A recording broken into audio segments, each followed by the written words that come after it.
sua Bíblia em Marcos capítulo 2. Marcos capítulo 2.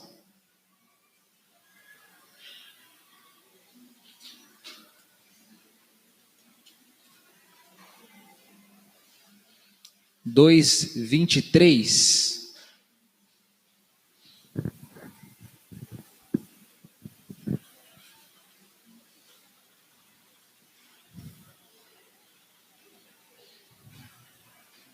Marcos 2, 23, até o versículo 28. Diz assim, Aconteceu que num sábado Jesus atravessava as searas, e os seus discípulos, ao passar, começaram a colher espigas. Então os fariseus disseram a Jesus: Olhe, por que eles estão fazendo o que não é lícito aos sábados? Ele lhes respondeu: Vocês nunca leram o que Davi fez quando se viu em necessidade e teve fome, ele e os seus companheiros? Como entrou na casa de Deus no tempo do sumo sacerdote Abiatar e comeu os pães da proposição, os quais só aos sacerdotes era lícito comer, e ainda deu esses pães aos seus companheiros? E Jesus acrescentou: O sábado foi estabelecido por causa do homem, e não o homem por causa do sábado. Assim, o Filho do homem é Senhor também do sábado. Vamos orar? Senhor, obrigado, esta é a tua palavra que será pregada. Nós precisamos do teu Espírito, da direção, da instrução, da sabedoria. A tua igreja, o teu povo precisa para entender, para compreender. Eu preciso para proclamar. Todos nós carecemos do Senhor, portanto, dá-nos graça e misericórdia e fale conosco nessa noite. É o que pedimos ao Senhor, em nome de Jesus. Amém. Irmãos, o sábado é uma das questões que há algum tempo tem trazido muita incompreensão para muitas pessoas, né?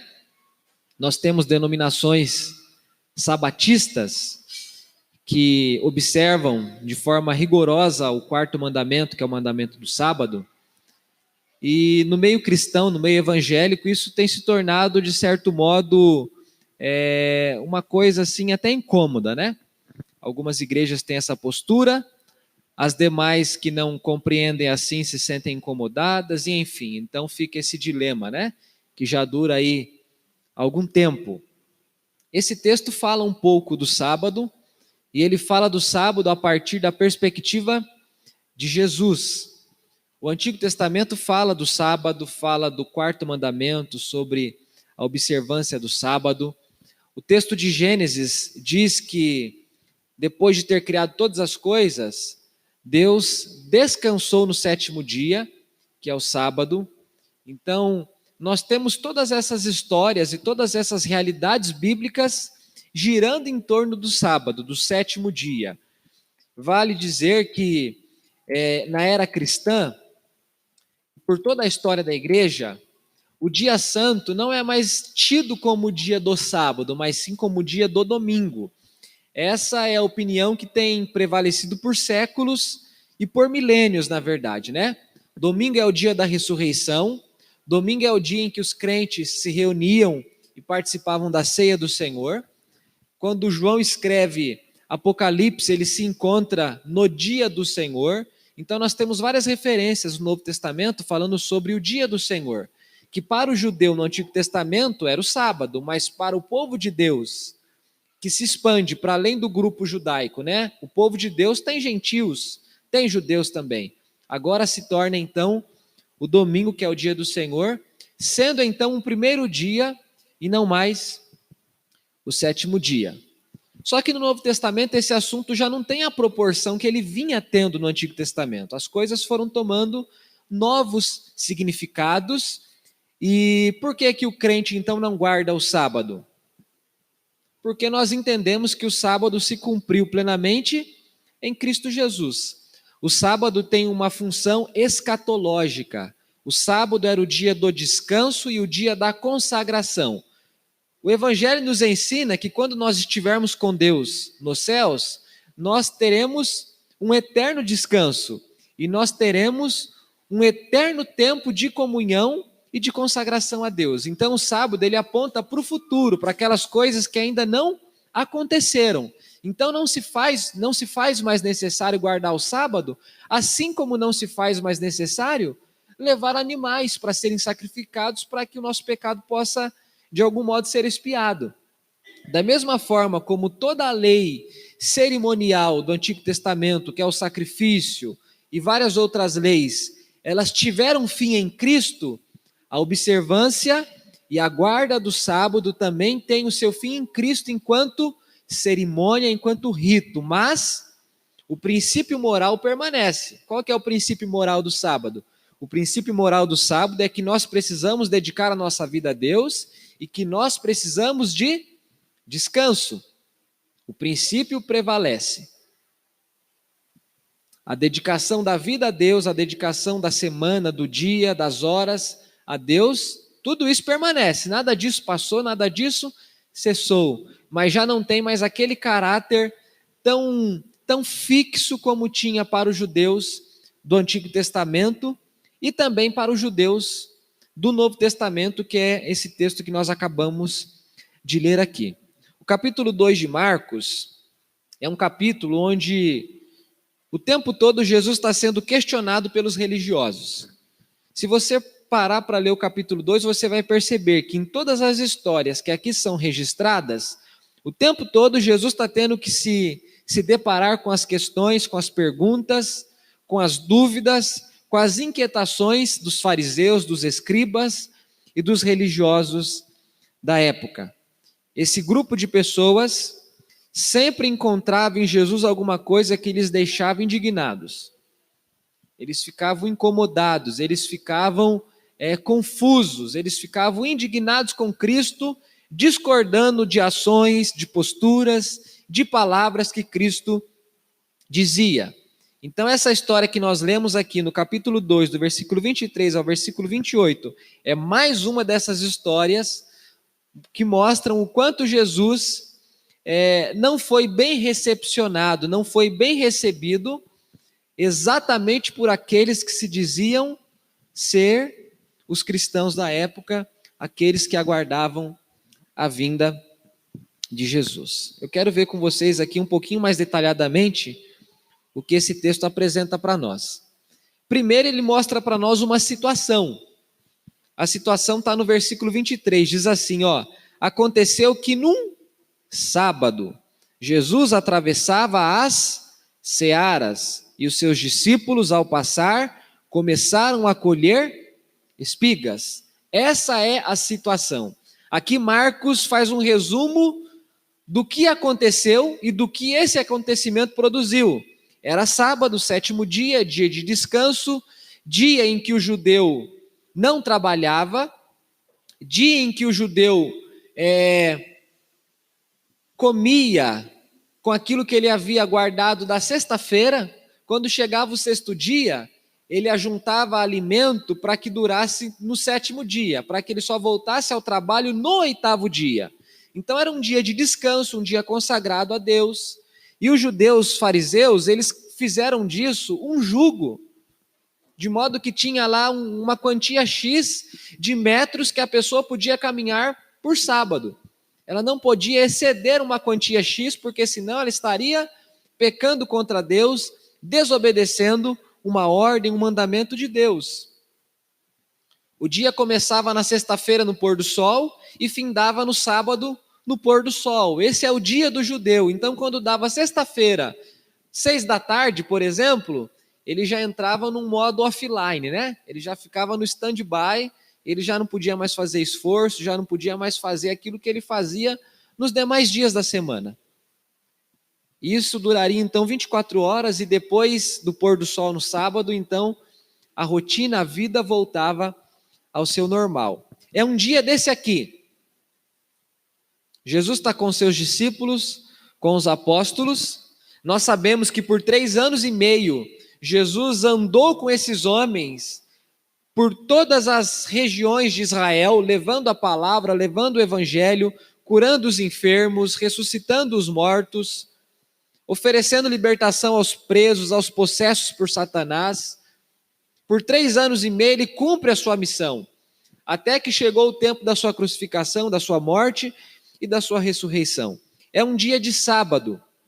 E Jesus então está passando por um campo, por um lugar onde tem plantação, por uma seara. E os seus discípulos, enquanto passavam com ele por aquela localidade, o que eles fizeram? Começaram a colher espigas, possivelmente cereais, porque estavam necessariamente com fome. Essa é a situação. Muito simples, né? Talvez você pense, pastor, por que uma história dessa entra num texto sagrado? Qual é a intenção de Marcos em mostrar que é sábado, que Jesus está com os discípulos e que os discípulos resolvem comer num dia de sábado? Qual que é a utilidade disso para a gente? O que isso vai ter a ver com a minha segunda-feira, com a minha terça, quarta, quinta, sexta? O que isso tem a ver com a minha vida? O que isso acrescenta à minha fé? O que é que eu posso aprender com uma história como essa, com um registro como esse? Esse texto aqui está mostrando que na religiosidade farisaica havia sempre uma preocupação com o desempenho ligado aos aspectos exteriores das pessoas. O fariseu, o judeu religioso, era aquele que estava sempre procurando uma falha em qualquer outra pessoa que se professasse temente a Deus. Era alguém que incansavelmente ficava procurando por erros, por imperfeições, por desobediências. O fariseu é aquele que ficava de olho em você para ver onde é que você ia dar a sua mancada, onde é que você ia dar a sua escorregada. E quando você não entrava no crivo dele, quando você não entrava, quando você não cumpria, não exercia as expectativas que ele tinha, então você recebia julgamento, condenação, você era tido como alguém profano, incrédulo, desobediente, apóstata, alguém que não se importava com Deus, como ele, fariseu, se importava com Deus.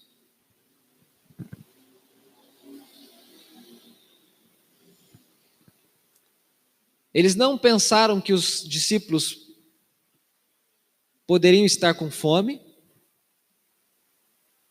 Eles não pensaram em proporcionar para os discípulos uma alternativa que não fosse fazer o que eles estavam fazendo. Mas imediatamente, tudo aquilo que eles puderam pensar, tudo aquilo que eles puderam arquitetar, programar, era simplesmente aquilo que vai aparecendo para frente no texto. Num primeiro momento, eles não se preocupam com os discípulos, mas eles se preocupam com o fato de que os discípulos fizeram alguma coisa que não era bacana, que não era legal. Essa é a situação. Talvez a gente pode se perguntar com que coisas nós nos preocupamos enquanto estamos servindo a Deus, né? Quando a gente está participando da vida coletiva, porque todos vocês, todos nós, eu e vocês, todos nós vivemos num mundo que é compartilhado por muitas pessoas. Esse céu que está sobre a sua cabeça também está sobre a minha cabeça. Essa chuva que cai no seu quintal também cai no meu quintal. Esse vento que toca o seu rosto também toca o meu rosto. A gente vive debaixo de um mesmo céu, em cima de um mesmo solo, vivemos no mesmo mundo. E quando nós não conhecemos a Deus verdadeiramente, nós acabamos agindo como esses homens agiam.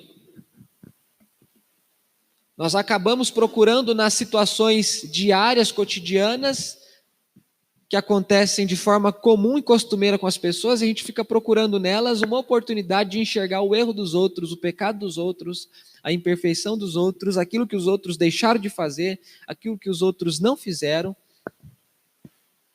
Esses homens, eles agiam como se eles fossem juízes do próximo. Parece que eles nunca leram a Escritura quando ela diz para nós não tomarmos o lugar de Deus, porque só Deus pode julgar, só Deus é juiz. Os fariseus se julgavam dignos de julgar. eles se julgavam dignos de apontar o pecado, o erro que as pessoas cometiam. E talvez você me ouça e pense assim, pastor, que povo ousado, né? Eles eram mais ousados do que você imagina, porque eles questionavam o próprio Cristo. Eles apontavam um dedo para o próprio Cristo. Eles, com convicção, acreditavam que o próprio Cristo estava cometendo erros. Se você ler o capítulo 2, é isso que você vai perceber. Quando Jesus perdoa pecados, eles pensam, quem é esse homem que perdoa pecados? Quando Jesus está sentado à casa de Simão, cercado por publicanos, eles ficam pensando, quem é esse homem para comer com essa ralé, com essa gentalha, com esse grupo de gente que não vale nada? Eles questionavam Jesus, eles se opunham a Jesus. E em situações muito simples do dia a dia, como por exemplo, talvez uma tarde de sábado, onde os discípulos com fome, pegavam ali um alimento e eles então não achavam aquilo bacana. A segunda coisa do texto mostra a reação desses fariseus. O versículo 24 diz, então os fariseus disseram a Jesus, olhe, por que eles estão fazendo o que não é lícito aos sábados? Agora, o autor não apenas mostra aquilo que estava acontecendo, mas mostra a reação dos fariseus diante daquilo que estava acontecendo. Eles abordam Jesus e eles perguntam para Jesus, por que eles estão fazendo aquilo que não é lícito fazer aos sábados? Eles interpretaram a atitude dos discípulos como sendo uma atitude errônea. Abra sua Bíblia comigo, lá em Levítico 24. Volte lá para o Antigo Testamento. Levítico 24.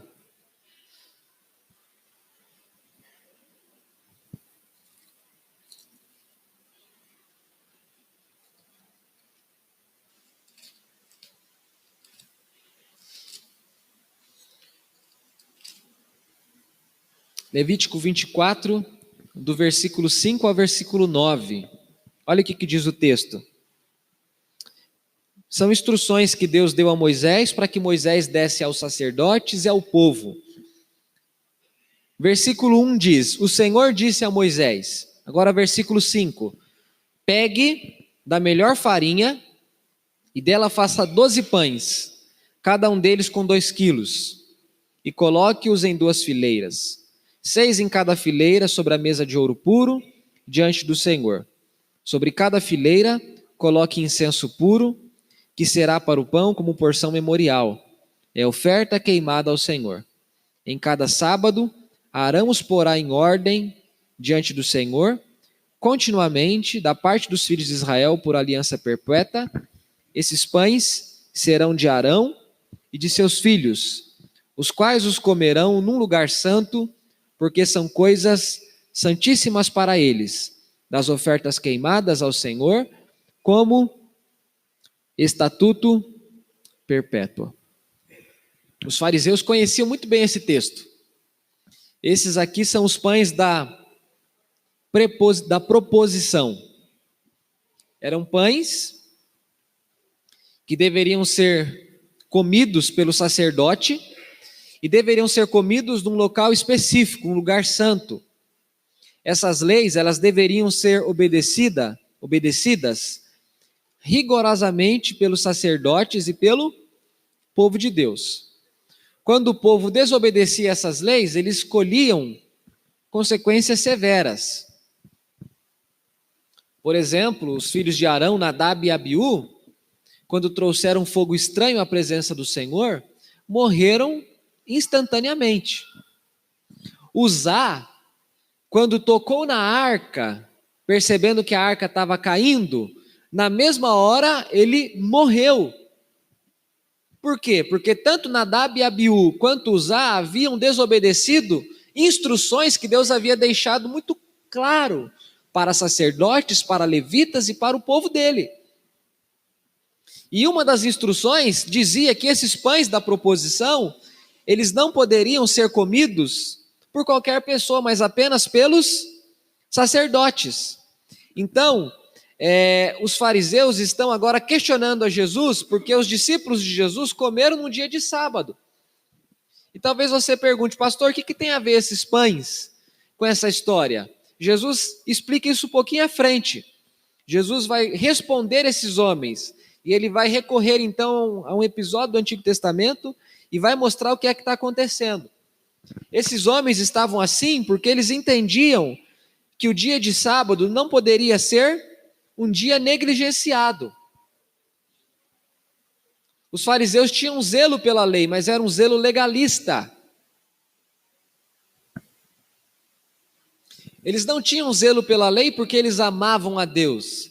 Eles tinham zelo pela lei porque quando eles zelavam pela lei, eles tinham agora do que se orgulhar diante das demais pessoas. Era diferente. Eles não obedeciam à lei porque eles amavam a Deus, mas eles obedeciam à lei para que eles pudessem dizer para os outros: vocês são desobedientes e eu sou obediente. O fariseu achava que cada obediência que ele exercia gerava para ele um ponto a mais, um bônus, uma gratificação. Cada obediência, cada ato, cada atitude, cada ação, opa, um pontinho a mais na minha conta. E assim, ele se julgava digno de poder condenar aqueles que ele julgava desobedientes. Então eles questionam a Jesus, porque aparentemente eles são apegados à lei. Jesus escandaliza os fariseus. Essa é a expressão do texto. Essa é a atitude do texto. O versículo 24 diz: então os fariseus disseram a Jesus: olhe, por que eles estão fazendo o que não é lícito aos sábados? O tempo todo eles procuravam Jesus, e eles procuravam em Jesus alguma coisa que Jesus pudesse fazer que o tornasse incompetente, que o tornasse impróprio, que o tornasse indevido. Irmãos, esse texto, ele mostra para nós qual é a maneira pela qual nós devemos não nos relacionar com Jesus. Esse texto nos ensina pelo aspecto negativo. Esse texto está mostrando que nós não somos aqueles que devem dizer para Jesus o que Jesus deve ou não fazer, ou o que o povo de Jesus deve ou não fazer. O texto anterior, Jesus falou sobre não se colocar vinho novo em odres velhos e não colocar remendo novo em panos velhos, porque os odres rompem, o vinho se perde, ou senão a roupa, quando lavada, esgarça e o remendo rasga, estraga. Os fariseus exemplificam perfeitamente isso.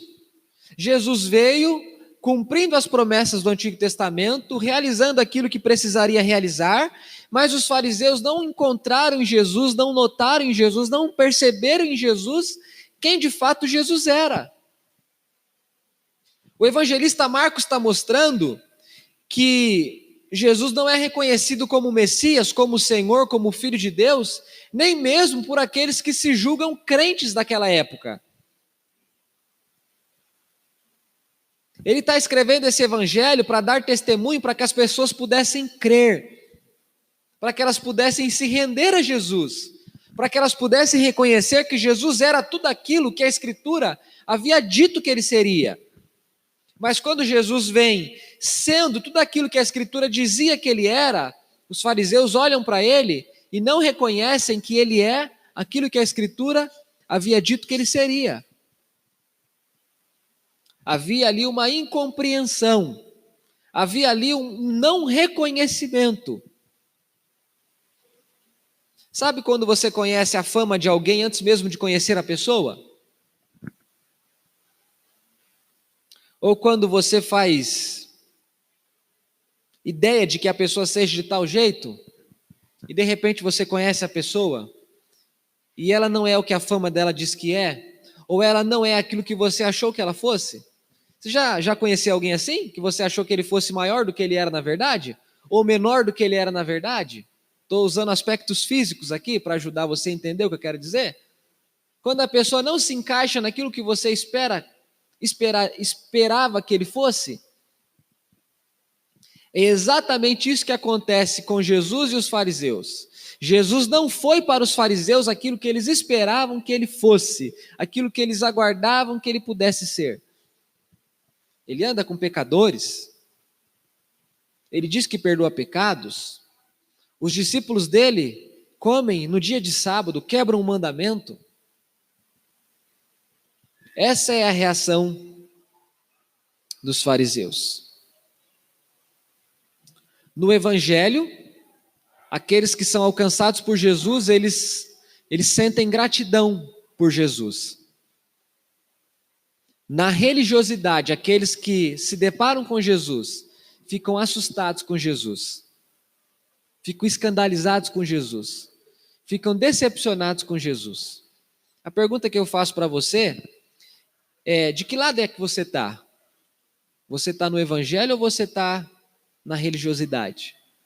Porque no Evangelho as pessoas sentem gratidão a Jesus por aquilo que ele foi, por aquilo que ele é, por aquilo que ele fez, por aquilo que ele faz. Mas na religiosidade, as pessoas se decepcionam com Jesus.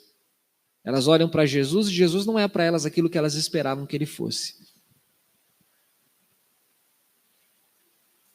Parece simplório o que eu estou dizendo, parece bobeira. Mas você já pensou que pessoas podem achar que Jesus é menos do que Jesus é? Calma aí, Jesus é só isso? Não, Jesus tinha que ser mais alguma coisa do que isso. Quer dizer que ele só morreu para dar perdão aos meus pecados? Quer dizer que Jesus só pode me responsabilizar pelas minhas próprias ações? Quer dizer que Jesus só pode me dizer que eu devo amar quem me faz mal? Quer dizer que Jesus só pode me ensinar que eu devo perdoar quem me ofende? Quer dizer que Jesus só pode me dizer que eu devo negar a mim mesmo, tomar a minha cruz para segui-lo? Há pessoas que olham para a Escritura, para a revelação que Jesus faz de si mesmo, e elas olham para a Escritura e olham para Jesus e falam: não, eu preciso arrumar um outro Jesus, porque esse aqui não está com nada. Esse aqui faz coisas que eu não gosto. Esse aqui me pede coisas que eu não gosto. Esse aqui vive de um jeito que eu não quero viver. Esse aqui me diz para viver de um jeito que eu não quero viver. Essa é a postura do religioso. Essa é a postura do fariseu. É aquele que diante de Jesus reage de forma completamente negativa. Negativa no sentido de não conseguir se prostrar, de não conseguir adorar, de não conseguir agradecer a Cristo.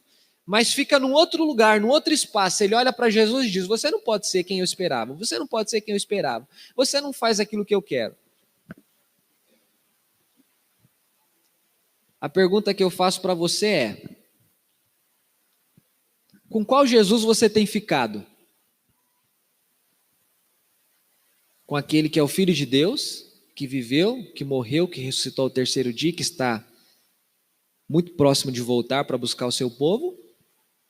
Ou você está ficando com aquele Jesus que você criou, ou que foi vendido para você aí, por pessoa X, por sei lá quem? Não sei, pastor. Olhe para as suas reações diante dele. Quando você o vê tendo discípulos que comem no dia de sábado, sendo que o próprio Deus disse que no dia de sábado era para ser guardado, o que é que você acha disso? E quando aparentemente o próprio Cristo quebra a lei, o que é que você pensa? Esse texto mostra a reação dos fariseus.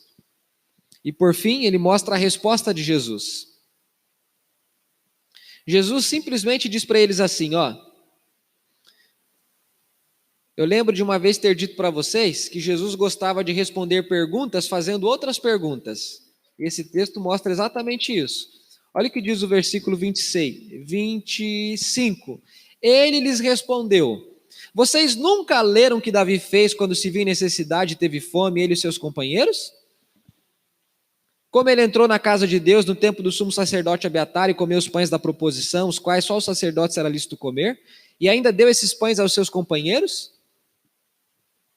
Jesus responde os fariseus fazendo uma pergunta: vocês, que se julgam ótimos leitores da Bíblia, vocês que são os estudiosos do momento da Bíblia, vocês nunca leram 1 Samuel 21, do versículo 1 ao 9? Porque é lá que está registrado. Vocês nunca leram? Que num dia de sábado, Davi, enquanto fugia de Saul, entrou lá na escola dos profetas, lá onde ficava o sacerdote, pegou a espada de Golias e com fome pediu para o sacerdote comida. O sacerdote disse para ele: Davi, eu não tenho nada aqui exceto aquilo que é dedicado aos sacerdotes. E Davi falou: então vai isso aí mesmo. E o sacerdote pegou os pães, deu para Davi, e Davi se alimenta, sai dali com a espada de Golias e vai se refugiar em outros lugares enquanto Saul perseguia ele por todo Israel. O que Jesus está dizendo é: Davi um dia fez isso que os meus discípulos estão fazendo. Um dia Davi comeu os pães que era dedicado aos sacerdotes. E pasmem, no dia de sábado, Davi cometeu duas infrações. Comeu o que não era para ele comer e trabalhou no sábado, o que era para ele não fazer. E agora então, depois de criar essa dúvida, essa pergunta na cabeça dos fariseus, porque sem dúvida eles ficaram com dúvida, eles ficaram pensativos, Jesus então, diz o versículo 27, acrescenta alguma coisa, ele ressignifica, ele dá o novo tom do que é o sábado. Ele diz: gente, o sábado, com a minha chegada ao mundo, ele ganhou um outro significado. Não um outro no sentido de um outro novo, mas no sentido de outro ampliado, aperfeiçoado. E o versículo 27 ele diz: o sábado foi estabelecido por causa do homem, e não o homem por causa do sábado. Assim, o Filho do homem é Senhor também do sábado. E agora Jesus explica outra vez o que é que significa o sábado. Jesus então, de forma simples, né? Jesus tinha essa capacidade de dizer muita coisa com poucas palavras. Que coisa difícil fazer isso. Ele disse: o sábado foi criado por causa do homem, e não o homem por causa do sábado. Então, os meus discípulos podem comer no sábado. É por isso que Davi pôde comer os pães da proposição no sábado. Há um outro texto em que Jesus diz para os fariseus: por acaso, se o jumento de vocês caísse num buraco no sábado, vocês iriam esperar o domingo para salvá-lo? A resposta é óbvia: não. Eles iriam no mesmo instante retirar o animal machucado, caído, porque seria uma perda. Aquela sociedade dependia da agricultura e dos animais. O que Jesus está mostrando é que o sábado serve ao homem, de algum modo, e que ele é o Senhor do sábado, portanto, ele pode guiar o sábado do jeito que ele quiser. O sábado não é o Senhor dele. O sábado não é uma lei para ele irrevogável, mas é uma lei que se cumpre nele. A partir do momento em que Cristo vem, há vários aspectos da lei que perdem o sentido. Eu disse isso poucos minutos atrás. Não tem mais sacrifício, não tem mais guarda do sábado, várias leis cerimoniais e outras civis que funcionaram para aquela época, para aquela sociedade, já não tem mais vigor para nós, já não tem mais valor para nós. Preserva-se o sentido dela, o significado dela, mas não a prática dela em si. Em outras palavras, o que Jesus estava dizendo para os fariseus era: esses homens aqui deveriam morrer de fome porque é sábado? Eles deveriam ficar sem comida porque é sábado?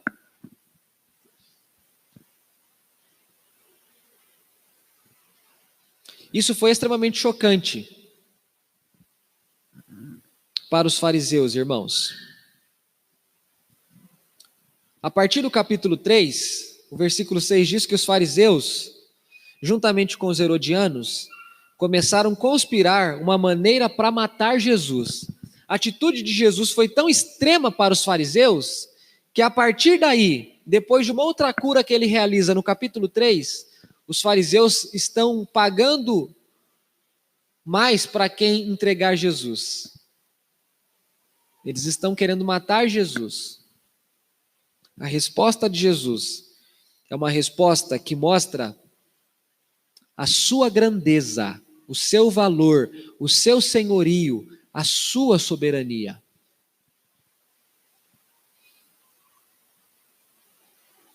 Qual é a maneira pela qual você se relaciona com a palavra de Deus?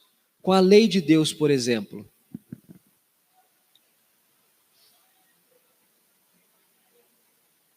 Os fariseus, eles eram um povo extremamente religiosos, porque eles preferiram ficar com a tradição do que com Cristo.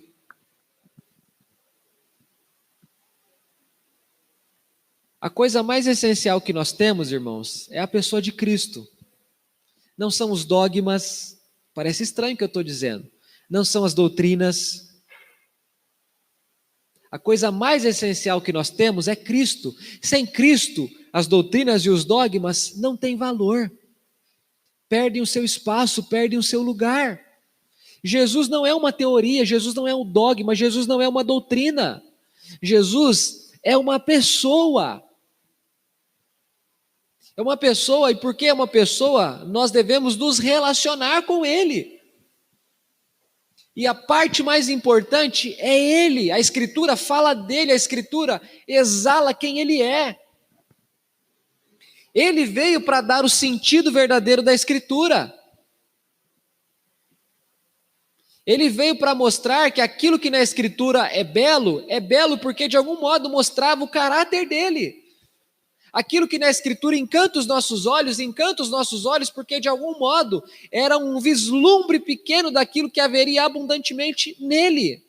Aquelas virtudes que existem em Abraão, em Davi, em Paulo, em Moisés, em Esther, em todos esses personagens que encanta, que enchem os seus olhos, elas são tão maravilhosas porque elas são relances daquilo que há abundantemente em Cristo. Em Cristo abunda tudo que Deus é. O autor de Hebreus diz que, Hebreus ou Colossenses, eu não me lembro agora com exatidão, diz que Cristo é a expressão exata do ser de Deus. É por isso que Tomé diz para Jesus: Senhor, mostra-nos o Pai. E Jesus vira para Tomé e diz: Tomé, você está me vendo, quem vê a mim vê o Pai, porque eu e o Pai somos um, eu estou nele e ele está em mim. Os fariseus não entenderam isso, não reconheceram isso. Eles queriam submeter Jesus à tradição. Sabe quando você usa M? Quando você veste M e você está doido para usar PP?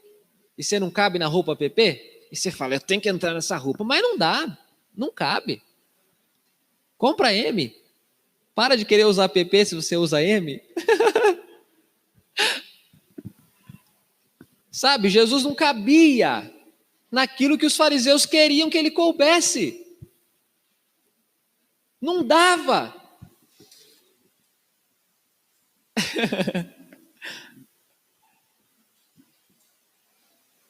Eu li uma história uma vez e eu queria encerrar contando essa história. Eu achei muito bacana. Na verdade, é um mito. O nome dessa história é A Cama de Procrusto, ou Leito de Procrusto. Conta-se de um homem que recebia viajantes na sua casa. E ele hospedava os viajantes. Ele oferecia pouso para os viajantes. E ele tinha uma cama lá do tamanho X. E quando o camarada era grande demais para caber na cama, sabe o que ele fazia? Cerrava as perninhas do cabra. Aí o cabra cabia na cama. Quando o camarada era pequeno demais, sabe o que ele fazia? Esticava o camarada. Se era grande demais, era cerrado para caber. Se era pequeno demais, era esticado. Eu seria esticado. Era esticado para caber, porque tinha que ser aquele tamanho, tinha que ser daquele jeito. Irmãos, é isso que os fariseus faziam com Jesus. É isso que eles fizeram com Jesus. É isso que a religião tem feito com Jesus. Jesus nos chamou para crer nele, que é uma pessoa. Jesus não é uma religião, Jesus é uma pessoa. O evangelho se trata de uma pessoa. Por isso que a partir do evangelho a vida é completamente diferente de qualquer outra coisa. A perspectiva é completamente outra. Esse texto fala de uma situação, fala de uma reação e fala de uma resposta. Esse texto está mostrando que diante de Jesus há pessoas que ficam no lugar do religioso. Diante de Jesus há pessoas que presenciam os sinais, os milagres, as curas, as maravilhas, mas elas não passam de religiosas. Os fariseus viram curas, os fariseus viram prodígios, os fariseus viram sinais, mas eles não passaram de religiosos. E à medida que você vai lendo os evangelhos, é muito triste o caminho que eles vão trilhando. Jesus chama esse povo de sepulcro caiado. Sepulcro caiado é aquela parte do cemitério onde tem um cadáver, um corpo sepultado, enterrado, e está marcado com cal, está caiado, sabe? Para você não pisar. E você olha por fora, o túmulo está limpinho, tem florzinha, tem fotinho. Se for azulejado, está tudo limpinho, sabe? Você olha por fora, está tudo certo, tudo ok. Mas por dentro tem o quê? Morte, podridão, um cheiro horrível.